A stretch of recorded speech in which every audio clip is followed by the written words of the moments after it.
ರಾಜ್ಯದಾಗಿ ಕ್ಷೇತ್ರ ಪಾಲಕ ಪಾಂಡುರಂಗನನ್ನು ನಂಬಿಸಿ ಸುಮಾರು 500 ವರ್ಷಗಳ ಕಾಲದ ರಾಮ ಭಕ್ತರ ಹೋರಾಟದೊಂದಿಗೆ ನಾಳೆ ಶ್ರೀರಾಮ ಜನ್ಮಭೂಮಿ ಅಯೋಧ್ಯೆಯಲ್ಲಿ ರಾಮ ಮಂದಿರ ಪ್ರಾಣ ಪ್ರತಿಷ್ಠಾಪನೆ ಆಗುತ್ತಿದ್ದು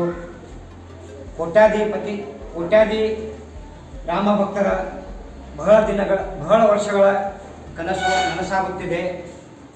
ಇದರಲ್ಲಿ ರಾಮ ಭಕ್ತರ ಏನು ಒಂದು ಕಳಂಕಿತ ಕಟ್ಟಡ ಇತ್ತು ಉರುಳಿಸಿ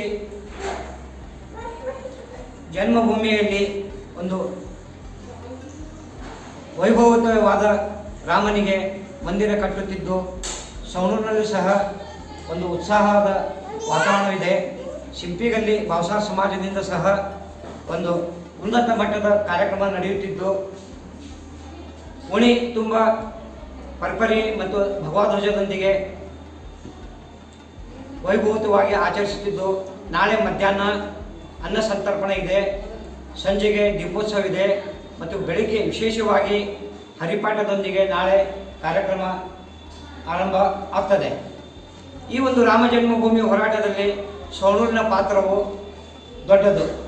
ಏನಾದರೂ ವಿವಾದಿತ ಢಾಂಚಾವನ್ನು ಉರುಳಿಸುವಲ್ಲಿ ಸವಣೂರು ತಾಲೂಕಿನಿಂದ 17 ಜನ ಕಾರ್ ಸೇವಕರು ಭಾಗವಹಿಸಿದ್ದು ಅದನ್ನು ನಿರ್ನಾಮಗೊಳಿಸುವಲ್ಲಿ ಸಹ ನಮ್ಮ ಕಾರ್ ಸೇವಕರ ಪಾತ್ರವಿದೆ.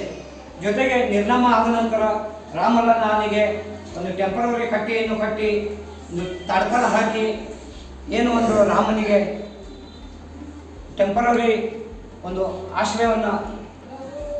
ಆಶ್ರಯ ಅಂದರೆ ರಾಮಲಲ್ಲಾನಿಗೆ ಪ್ರತಿಷ್ಠಾಪನೆ ಮಾಡುವಲ್ಲಿ ಸಹ ನಮ್ಮ ಸವಣೂರಿನ ಕಾರ್ ಸೇವಕರ ಪಾತ್ರ ಇದೆ ಅಂತ ಹೇಳಲಿಕ್ಕೆ ನನಗೆ ಹೆಮ್ಮೆ ಅನ್ನಿಸ್ತದೆ.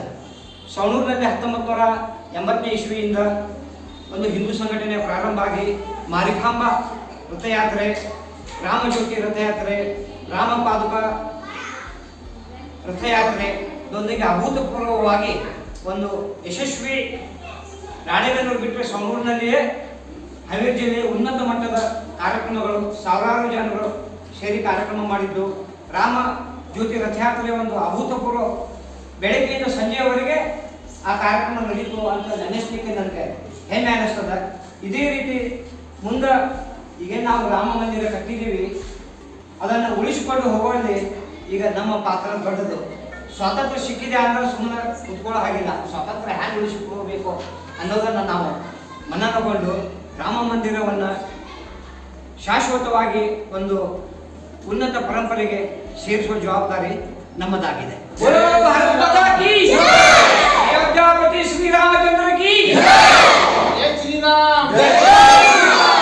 ನೀವು ನಮ್ಮ ಚಾನೆಲ್ಗೆ ಸಬ್ಸ್ಕ್ರೈಬ್ ಆಗಿಲ್ಲ ಅಂದ್ರೆ ಇಲ್ಲಿರುವ ಸಬ್ಸ್ಕ್ರೈಬ್ ಬಟನ್ ಅನ್ನು ಪ್ರೆಸ್ ಮಾಡಿ ಹೆಚ್ಚಿನ ಅಪ್ಡೇಟ್ಸ್ ಪಡೆಯೋದಕ್ಕೆ.